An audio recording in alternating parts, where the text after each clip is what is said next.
눈을 크게 뜨고 집중을 잘 하시기 바랍니다. 신들러 리스트라는 아주 감동적인 영화가 있었습니다. 이 실제 있었던 사건을 그대로 영화로 만든 것입니다. 이 영화는 실제로 2차 대전 당시에 폴란드에서 있었던 일을 그대로 영화로 만들었습니다. 이 신들러라는 사람은 SS 독일군 요원들에게 이렇게 뇌물을 주면서 이 유대인이 경영하던 공장을 인수해가지고 돈 버는데 혈안이 되어 있었습니다. 인건비가 거의 들지 않는 이 유대인들을 어떻게든 독일 군인들에게 돈을 줘서 빼내가지고 공장을 운영을 했었어요. 그래서 어느 날 그가 우연히 자기 공장에서 일하는 유대인들이 하나씩 사라지는 걸 보고 아우슈비츠 가스실에서 참혹하게 학살되어가는 것을 알게 됩니다. 그는 이 사실을 알고 마음이 흔들리기 시작했어요. 어떻게 하든지 이 유대인들을 저 수용소에서 구출을 해야겠다. 한 명이라도 자기 회사의 일꾼으로 더 데리고 나오면 그들을 구할 수 있을 것이다 생각을 하고, 그는 이 독일군 장교들에게 계속 뇌물을 주면서 이런저런 이유로 해서 유대인들을 한 명 한 명씩 더 고용해서 빼내왔어요. 수익과는 아무 관련 없이 엄청난 손실이 나지만은 한 명이라도 더 구출하려고 그는 몸부림을 칩니다. 그 영화에 보면 그가 밤을 새워가면서 구출자의 명단을 적어가는 그런 감동적인 장면이 나요. 자기가 아는 사람의 이름을 최대한 많이 적어서 독일군에게 건네주면서 한 명 한 명씩 빼내줄 것을 요청합니다. 그래서 그가 구한 유대인이 무려 1100명을 구했습니다. 이 신들러의 명단에 올랐던 사람들은 모두 다 살아남게 됩니다. 이게 신들러 리스트예요. 영화의 끝장면에 마침내 2차 대전이 끝나고 독일은 망하게 되고 이 공장 종업원들이 사장인 신들러에게 달려가서 목숨을 살려준 것에 대해서 깊은 감사를 표시하는 그런 장면이 나와요. 그러자 신들러는 더 많은 사람을 살려내지 못한 것에 대하여 너무너무 죄스러워하고 한탄을 합니다. 내가 타는 이 승용차를 팔았더라면 유대인 10명은 더 구할 수 있었을 것이고, 내가 차던 시계와 결혼 반지를 팔았더라면 유대인 2명을 더 구할 수 있었을 텐데 하며 이렇게 후회하는 그런 모습이 나와요. 그래서 지금도 이스라엘에는 이 신들러를 기념하는 기념비가 세워져 있고 그를 영웅으로 대접하고 있습니다. 오늘 우리는 누구를 만나느냐, 이 땅에서 누구를 만나느냐에 따라서 살기도 하고 죽기도 해요. 요즘 와서 제 마음속에 이 만남이라는 것이 참 얼마나 중요한 것인지, 누구를 만나느냐. 그래서 우리 학생들에게 꼭 이 만남에 대해서 내가 이야기를 해줘야겠다. 내 인생을 내가 혼자 살아가는 게 아니더라. 일평생 최선을 다해서 살아왔더라도 사람 한 번 잘못 만나니까 다 끝나버려. 인생이 다 끝나버려. 우리가 이 만남에 대해서 일평생 기도하지 않으면 안 된다. 얼마나 중요한지 몰라. 스쳐 지나가다 우연히 부닥치는 사람도 이 기도해요. 스쳐 지나가다가 맞아 죽는 사람도 있고 말이지. 내가 살아가면서 만날 이 한 명 한 명에 대해서 정말 기도해야 된다. 사람에게는 흔히 일생에 중요한 만남이 3번 있다고 해요. 한 번은 부모님과의 만남. 어떤 부모님을 만나느냐에 굉장히 중요한 거예요. 또 한 번은 스승과의 만남. 어떤 스승을 만나요. 또 한 번은 배우자의 만남이라고 해요. 배우자 잘못 만나면 일평생 슬피 울며 일을 갈다가 간다 말이지. 누구를 만나느냐. 송두리째 내 인생이 일생뿐 아니라 영원까지 결정되는 너무나 중요한 거예요. 요즘 와서 이렇게 이 시사 프로그램이나 뭐 뉴스나 이런 거 볼라 막 가슴이 철렁철렁 내려앉아. 이걸 끊어야 되나 말아야 되나, 계속 봐야 되나. 세상 돌아가는 걸 좀 알라니까 보고 나면 기분이 너무너무 좋지 않아. 너무 마음이 좋지 않아. 요 근래 방영된 내용 중에 하나가 이 데이터 폭력에 대한 데이터 폭력. 사귀다가 헤어지자 이러면 죽여버리고, 아니 뭐 얼굴에다 그냥 이게 뭐야 뿌리는 염산을 뿌리고 일평생 사람을 배인을 만들어. 심지어 본인만 죽이는 게 아니야, 부모까지도 죽이고. 얼마나 악한 세대인지 이 말로 할 수가 없어. 데이터 폭력 이 통계를 보니까 매년 이렇게 기하급수적으로 올라가는데, 지난해 한국에서 일어났던 데이터 폭력이 무려 8,367건. 그 데이터 폭력으로 살해된 사람 몇 명이냐? 100명이 넘어요. 2, 3일에 한 명씩 죽어가는 거야. 함부로 누굴 만난다. 이거 생명 내놔야 돼, 생명.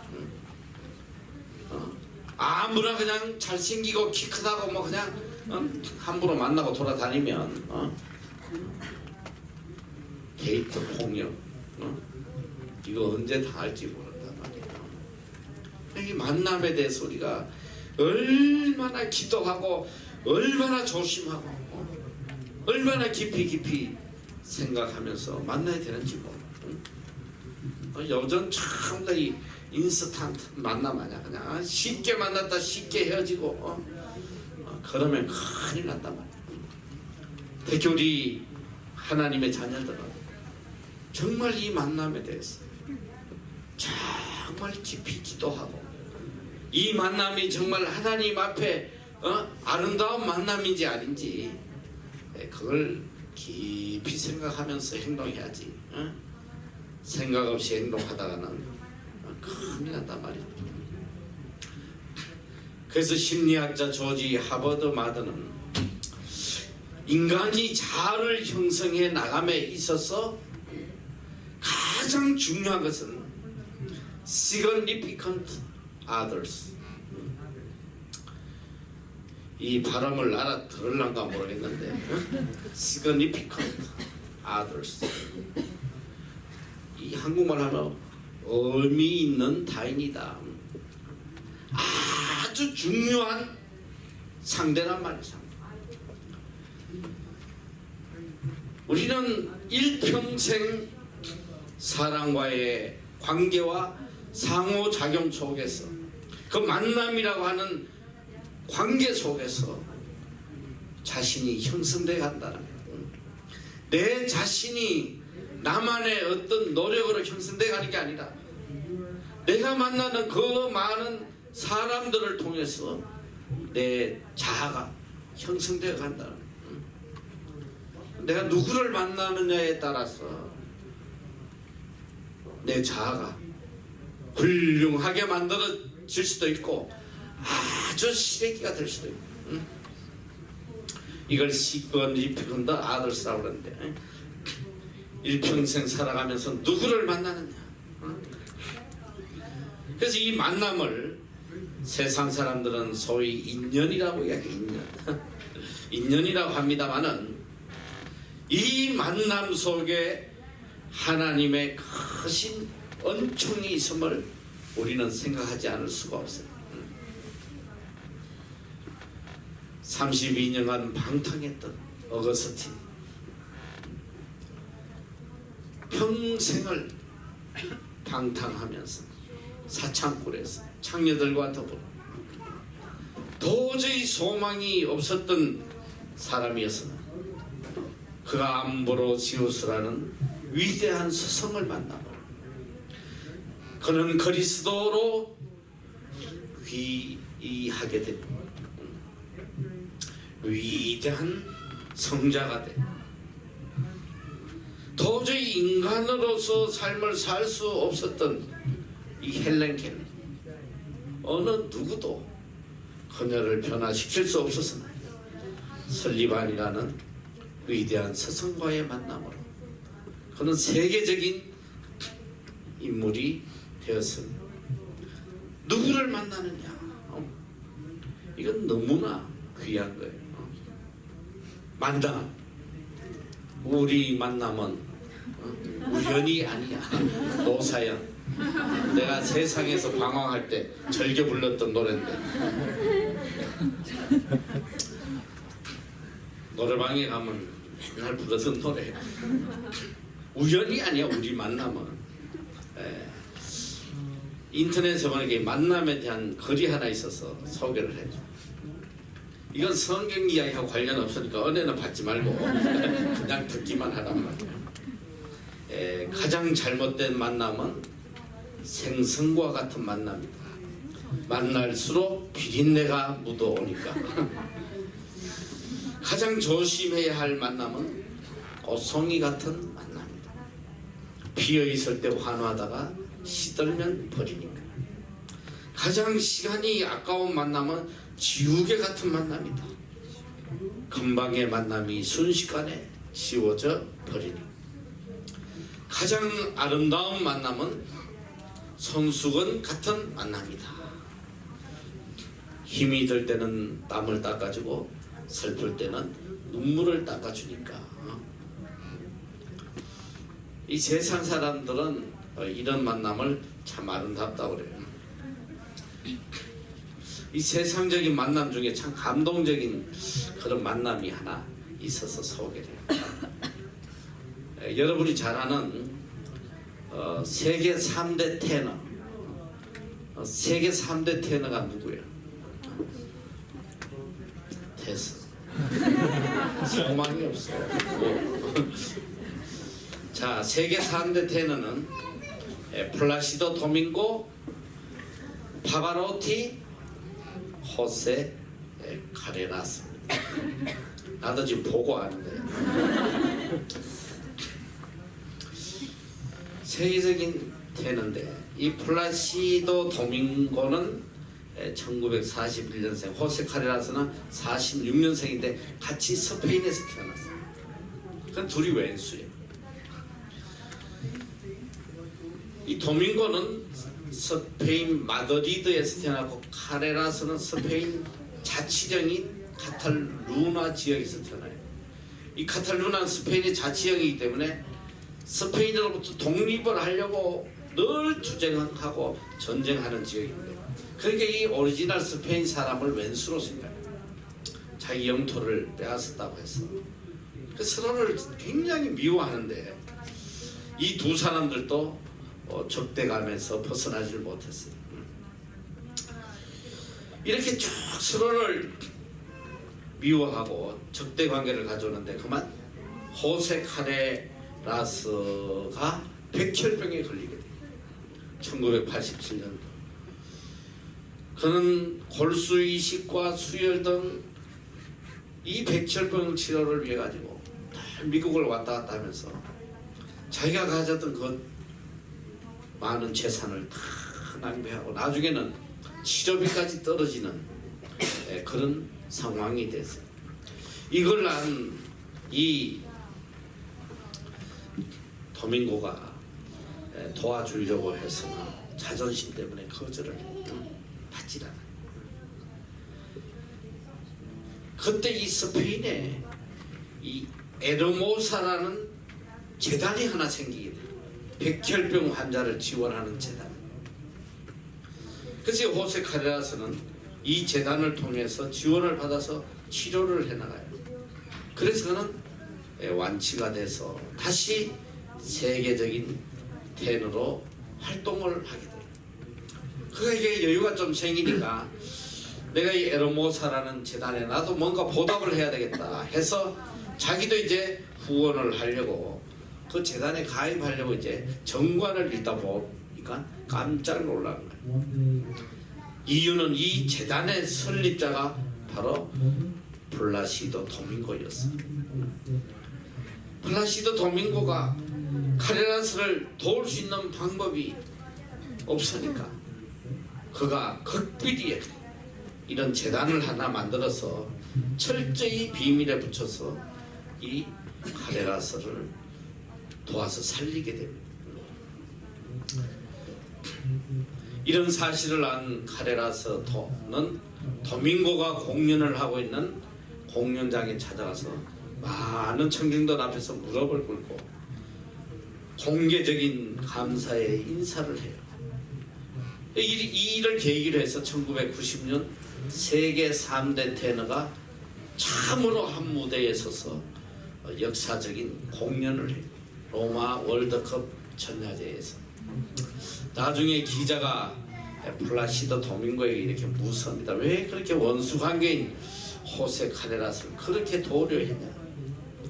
그러자 도밍고는 이렇게 이야기해요. 우리는 그와 같은 목소리를 잃어버려서는 안 되기 때문입니다. 참 아름다운 만남이 아닌가 생각이 들어요. 뒤돌아보면 내가 지금까지 만났던 그 만남에 정말 좋았던 만남이 얼마나 있나. 정말 가슴에 남는 그런 좋은 만남이 얼마나 있는가. 아니면 악연이 많이 있는지, 왜 하필이면 저런 시래기를 만나가지고 내 인생이 이렇게 됐나. 참 우리 누구를 만나는 인생을 망치는 거예요. 궁금한 이야기. 내가 지금 궁금한 이야기를 잠깐 봤는데 너무 마음이 아파요. 부산에서 근무하던 어느 경찰이 이 마약을 하는 사람들을 체포를 해요. 그래서 이 사람이 한국에서 마약 검거 왕이었어. 제일 유능한 형사였는데 한 놈을 잡았는데 이놈이 이 형사에게 간절히 부탁해요. 지금 내 아내는 임신을 해 있고 집에 먹을 것도 아무것도 없고 어쨌든 내가 돈이 좀 필요하다. 자기가 가진 거는 이 카 오디오 세트, 이거 아주 고급인데 이걸 좀 자기가 지금 잡힌 몸이 되니까 이걸 팔지 못하는데 이 형사님이 제발 좀 팔아달라고 하도 애원을 하니까 불쌍해서 그걸 팔아주겠다고 일단 놔뒀어요. 그 경찰서에 이렇게 보관을 해놓고 이 하도 바쁘니까 이 사람이 그걸 뭐 사람도 찾지 못하니까 못 팔고 이제 시간이 좀 흘렀나. 그래서 이놈이 감옥에 들어가서 빨리 돈을 안 만들어 주니까 검사한테다가 어떻게 이야기를 했냐면 뇌물로 줬다. 그 형사가 그걸 뇌물로 받아갔다. 그 말 한마디 때문에 이 형사가 파면됩니다. 뇌물죄로 파면돼. 그래 지금 19년이 흘렀어. 19년. 경찰에서 쫓겨나서 이동직을 하면서 노동을 하면서 그 사건 때문에 아버지도 뇌출혈로 사망하고 어머니도 하늘 돌아가시고 가정이 다 깨져버려요. 그 한마디 거짓말 때문에 이 사람이 19년을 자기의 무죄를 해명하려고 찾아다녔는데 그때 그 말을 했던 그 놈을 만났어. 사회 나와서 이제 정말 자기가 미안하다. 그때는 뭐 자기가 살기 위해서 어쩔 수 없이 거짓말했다. 19년을 인생을 망쳐버려. 그 울면서 내 이 지나간 19년을 어디서 내가 보상을 받는? 자기 다시 태어난다면 죽어도 경찰하지 않겠다. 그런 내용이야. 그걸 보면서 참 마음이 아픈 거야. 왜 저런 놈을 만나가지고 도와주겠다고 말이지. 선한 목적으로 일을 했는데도 잘못된 만나서 안 될 인간을 하나 만나니까 인생이 저렇게 비참하게 됩니다. 오늘 우리는 이 만남에 대해서 얼마나 하나님 앞에 기도해야 되는지 몰라요. 오늘 내가 이 사람을 만난 건 정말 하나님이 주신 축복이다. 이건 정말 놀라운 하나님의 은혜다. 이럴 수 있는 삶을 살아야 돼. 가장 행복한 사람은 자기 아내를 보고 내가 당신을 만난 것이 하나님이 주신 가장 큰 축복이다. 이렇게 말할 수 있는 사람은 정말 행복한 사람이야. 내가 어찌다가 이 왼수를 만나? 내가 왜 하필 그 시간에 너를 만나가지고 그 장소에 내가 클럽에 안 갔어야 되는데. 예전에 보니까 SBS에서 참 재밌는 프로가 하나 있어요. 서세원 씨가 했던 아주 오래전에 여러분 태어나지도 않았을 것 같아요. 내가 한국에 있을 때 본 거니까. 이 시골의 노인들, 할머니, 할아버지들을 불러놓고 퀴즈를 하는 거야. 이렇게 막 말로 설명하면 이제 거기 단어를 대야 돼, 단어. 노인들이니까 이게 좀 배운 것도 없고 하니까. 할머니, 할아버지가 나왔는데 이제 질문을 탁 던져요. 그게 이게 남편이 딱 단어를 보고 부인에게 설명을 해서 부인이 맞춰야 돼. 이제 또 남편이 열심히 할아버지가 할머니한테 설명해.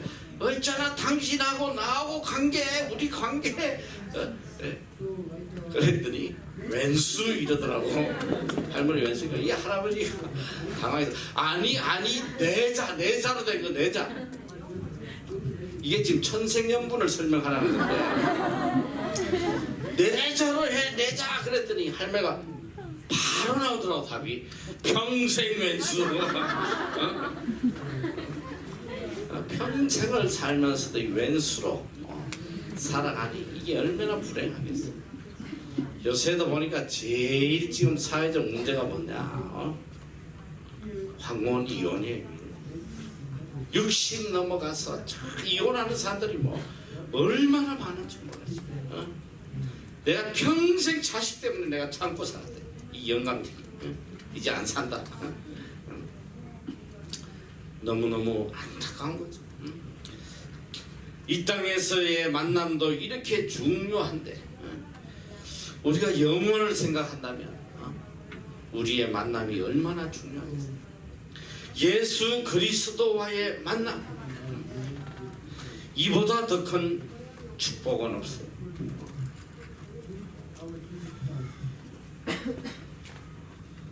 오늘 우리에게 가장 큰 축복이 뭐냐? 예수 그리스도를 만난다. 이거보다 더 큰 축복이 없어요. 한때 우리나라에 유명했던 성철 스님이라는 분이 있었어요. 이분이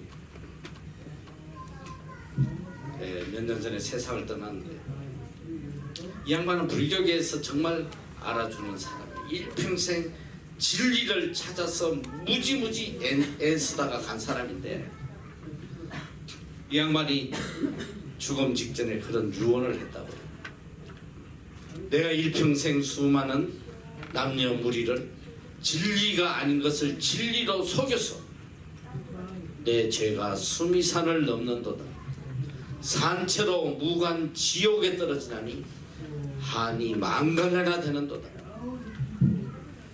그가 제부로 남긴 말이 뭐냐? 일평생 내가 진리를 찾아 헤맸으나 찾지 못했다. 헛된 삶, 천추의 한을 남기고 떠났다. 예수님은 말씀하세요. 요한복음 14장 6절. I am the way and the truth and the life. No one comes to the Father except through me. 나는 길이요 진리요 생명이니 나를 떠나서는 어느 누구도 아버지께로 올 자가 없다. 오늘 우리를 영원한 나라로 인도하시는 길 대신 예수 그리스도를 내가 만났다는 것, 이거보다 더 큰 축복이 없다는 거죠. 내가 열심히 애쓰고 노력해서 만나는 것은 당구적 만남이다, 이렇게 이야기합니다.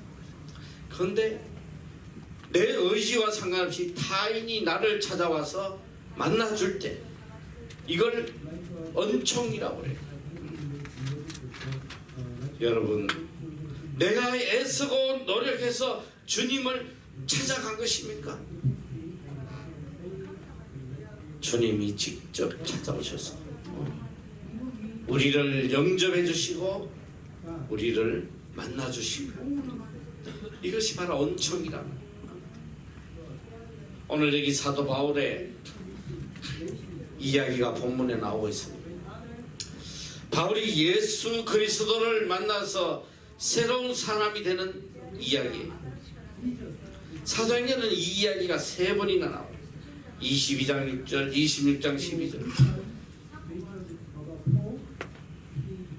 사도 바울은 이 예수 그리스도를 만남으로 인해서 그 일생이 송두리째 바뀌었을 뿐 아니라 이 예수 그리스도의 만남으로 인해서 이 인류의 역사가 바뀌어버리고 오늘 우리까지, 오늘 우리에게까지 복음이 들어온 것은 이 바로 역사적 만남 때문에 오늘 우리가 예수 그리스도를 알게 된 것이란 말이에요. 오늘 본문의 이 만남은 보니까 오로지 그리스도의 강권적인 역사로 이루어져요. 바울이 그리스도를 찾아간 것이 아니에요. 예수 그리스도께서 친히 바울을 찾아오시는, 예수 믿는 자들을 잡아 죽이기 위해서 혈기왕성해서 이를 갈면서 다메섹으로 가고 있을 때에 주님께서 바울 앞에 호련히 나타났어요. 그의 가던 길을 막았어요. 사울아, 주님이 불렀어요. 이 악하고 이 패역한 이 사울을 직접 찾아오셨어요. 불러주세요. 그는 깜짝 놀랐어. 후아요, 당신 누굽니까?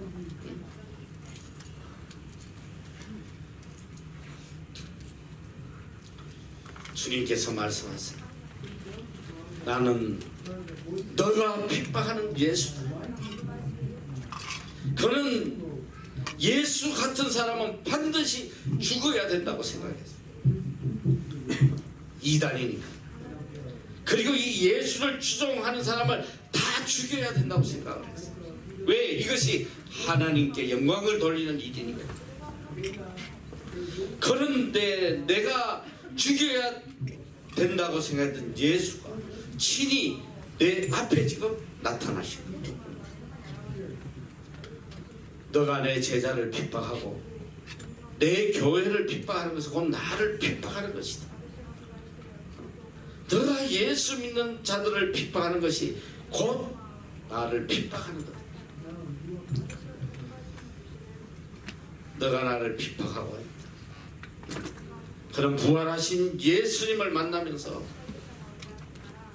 할 말을 잃어버려요. 너무나 충격을 받는. 이 주권자와 같은 바울을 향해서 주님이 말씀하세요. 일어나 성으로 들어가라. 너가 무슨 일을 해야 할 것인지를 일러줄 사람이 있느니라.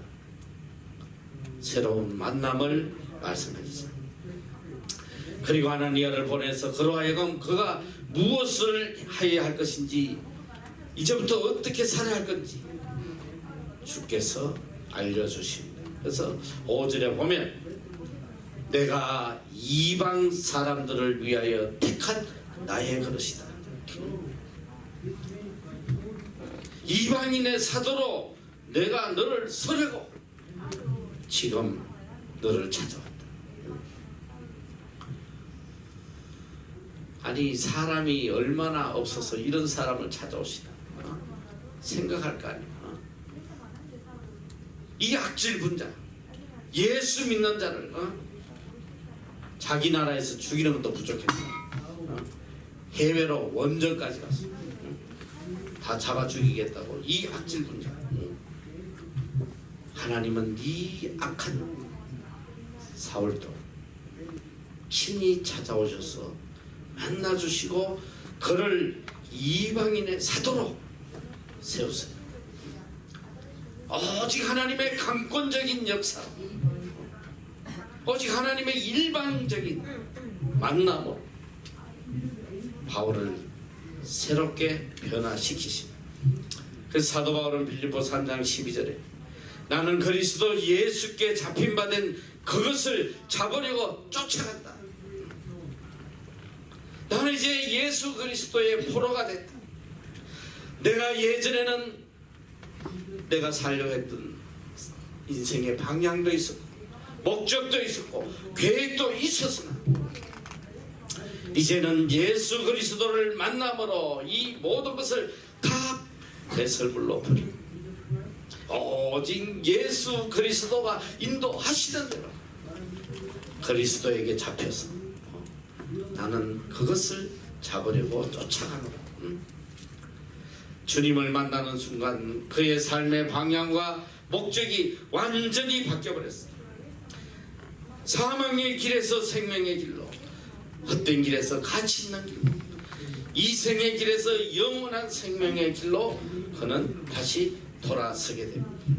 제가 이 사역을 하면서 정말 이 사역을 놓고 싶을 때가 참 많았어. 사실 나도 좀 이 무거운 짐을 좀 벗고 좀 자유했으면 좋겠다. 선교지마다 다니면서 그냥 학교도 지어주고 교회도 지어주고 전 세계를 이렇게 다니면 얼마나 좋겠나. 맨날 MBC니 뭔시니 해가지고 매여가지고 꼼짝도 못하고 하루도 편할 날이 없어. 아주 그냥 카톡 들어오면 가슴이 들러요. 목사님 차들이 박았습니다. 목사님 누가 지금 아파서 병원에 실려갔어요. 평생을 그냥 초긴장으로 사니까 제발 좀 이제 자유하고 싶어. 그런데 이 사역을 하면서 그 많은 어려운 중에서도 너무나도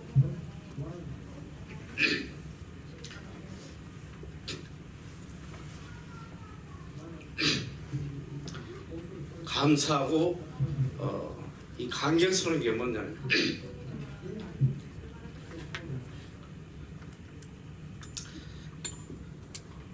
우리 아이들 중에 그런 편지를 써요. 목사님, 제가 예전에 세상에서 정말 소망이 없이 살아서 술 먹고 엄난하게 정말 소망 없이 살았는데 여기를 온 것은 정말 하나님이 나를 사랑했어. 정말 나를 새롭게 변화시켜 주시려고 저를 이곳에 불렀습니다. 여기 와서 내가 정말 이제 하나님을 만났습니다. 이렇게 고백하는 아이들이 있단 말이에요. 이 사역이 그렇게 중요한 거예요. 하나님의 강권적인 은총에 의해서 여기 오지 않았더라고요. 나는 정말 세상에서 영원히 소망 없이 끝날 인생이었다. 이 하나님의 놀라운 역사 속에 이 모든 사역이 진행되고 있다는 거, 이 참 놀라워. 우리 또 중국 아이들, 또 외국 아이들, 일평생 살아오면서 한 번도 하나님이란 단어를 들어보지 못했잖아요. 이곳에 와서 하나님을 만나고 하나님을 찬양하고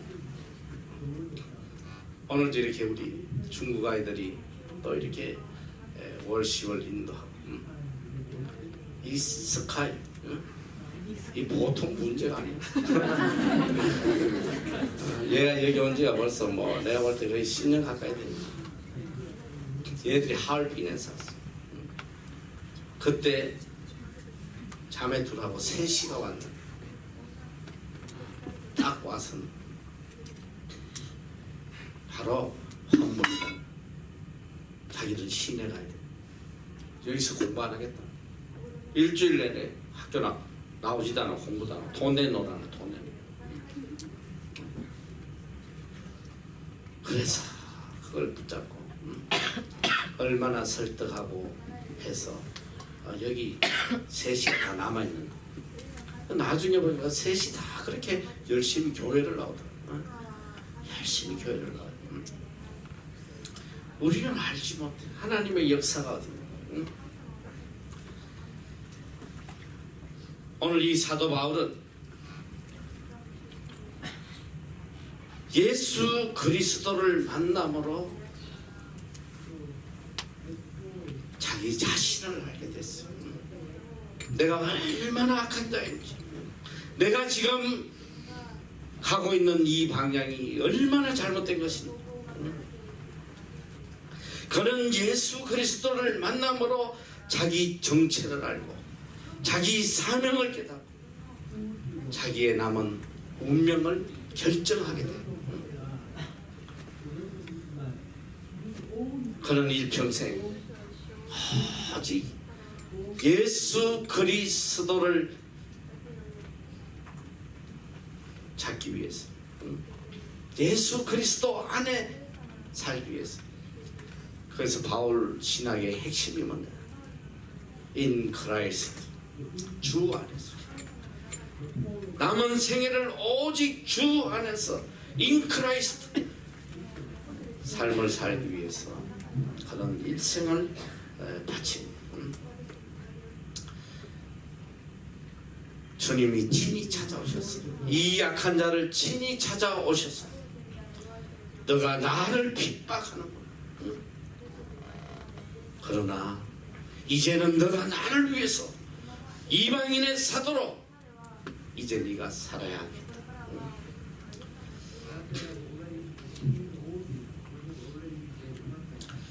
오늘 이 시간 주님이 우리에게 찾아오셨어요. 누구야? 주님은 지금 부르시고 계세요. 오늘 내가 너를 만난 이유는 이제 과거의 너가 아니라 앞으로 나를 위해서, 복음을 위해서 살아달라고 너를 찾아왔다. 너를 이곳에 불렀다. 오늘 우리는 주님에게 답변해야 돼. 주님은 누구시기에 이렇게 더럽고 악하고 소망 없는 자를 찾아주셨습니까? 나는 너를 필요로 하고 있다. 내가 너를 들어서겠다. 오늘 우리는 이 크신 은총 앞에 엎드려질 수밖에 없습니다. 나를 찾아와 주신 주님, 이 주님을 만나야 되고 영접해야 되고 이 주님께서 원하시는 그 뜻을 받아들여야 되고, 과거에 여러분들이 세상에 어떤 모습으로 살았는지 그건 중요하죠. 적어도 주께서 여러분을 MBC로 이 자리까지 불러주셨다. 여기에는 큰 뜻이 있어요. 이거 우연이 아니에요. 내 의지로 온 것 같으나 내 의지가 아니라 있어요. 주님의 섭리 속에 나를 향한 하나님의 그 특별한 계획 속에 오늘 내가 여기에 있음을 깨달아야 돼. 주님과의 만남을 통해서 내 삶의 방향과 목적, 이제 이걸 새롭게 정립해야 돼. 주님과 함께 예수 그리스도에게 붙잡힌 그것을 잡으려면 촛대를 향하여 달려가야 된다고. 이제 MEC 사역을 이제 마무리하면서 이제 새로운 방향을 향해서 이제 나아갈 텐데, 주님이 분명히 여러분에게 주신 사명이 있어요. 내가 너를 이방인의 사도로 불렀다. 너를 이방인의 사도로 택정했다. 오늘 바울에게 하셨던 그 그리스도의 음성이 여러분들에게도 분명히 들려져야 해요. 내가 너를 이곳에 부른 것은 나를 위해서, 남은 생에 오직 나를 위해서, 복음을 위해서 살아라고 너를 불렀다. 이제는 인생의 새로운 방향과 목적을 가지고 다시 일어서서 나아가라. 주님은 지금 우리에게 말씀하고 계세요. 우리 사랑하는 형제 자매 여러분, 하나님이 주신 은혜의 시간들이 이제 끝나가고 있습니다. 지난 6개월 동안 주님과의 만남 속에 그 은총적 의미, 나를 향한 주님의 뜻이 무엇인지 그걸 깊이 깨닫고 내 삶의 새로운 방향과 목적을 설정했어요. 오직 주님이 부르시는 그 부름의 상을 향하여 달려가는 여러분이 다 되시기를 축원합니다.